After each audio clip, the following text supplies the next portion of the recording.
വിവാഹമൊക്കെ ആയിട്ട് ബന്ധപ്പെട്ടിട്ടാണ്. ഒരുപാട് പെൺകുട്ടികളെ കാണാൻ വേണ്ടി പോയിട്ടുണ്ടാവും. ഒരു കല്യാണം അവർക്ക് തീരുമാനം എടുക്കാൻ വേണ്ടിയിട്ട് പറ്റില്ല. പെൺകുട്ടികളും ഇതേപോലെ ഉണ്ടാവും. ഒരുപാട് ആൾക്കാരെ കാണുന്നു, ഒരു തീരുമാനത്തിലേക്ക് എത്താൻ പറ്റാത്ത ആൾക്കാർ. ചില പെൺകുട്ടികൾ അവർ കല്യാണാലോചന സംസാരിക്കുന്നു, ഇടപെടുന്നു, അടുത്തെത്തുമ്പോഴേക്ക് അത് ഒഴിവായി പോകുന്നു. പല കാരണങ്ങൾ കൊണ്ട്, പല കാരണങ്ങളാണ് ആൾക്കാർ പറയാറ്. ഈ അടുത്ത കാലത്ത് നമ്മളൊരു സംഭവം കേട്ടിട്ടുണ്ടായിരുന്നു. നിറം പോരാന്ന് പറഞ്ഞിട്ട് മാനസികപരമായിട്ട് പീഡിപ്പിച്ചിട്ടൊരു പെൺകുട്ടി സൂയിസൈഡ് ചെയ്തിട്ടുള്ളത്.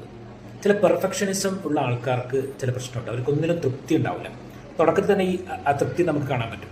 ചെറിയ ചെറിയ കാര്യങ്ങൾ അവർക്ക് പറ്റില്ല. ഇപ്പോൾ ഒരു പെണ്ണ് കാണാൻ വേണ്ടി തന്നെ പോകുന്ന സമയത്ത് തന്നെ 1-2 പ്രാവശ്യം കാണുക, എന്നിട്ട് വീണ്ടും കാണണമെന്ന് പറയാം.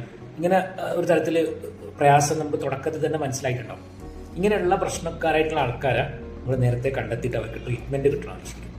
പെർഫെക്ഷനിസ്റ്റ് ഉള്ള ആൾക്കാരെ കൂടെ ജീവിക്കുക എന്ന് പറഞ്ഞാൽ ഭയങ്കര പ്രയാസമാണ്.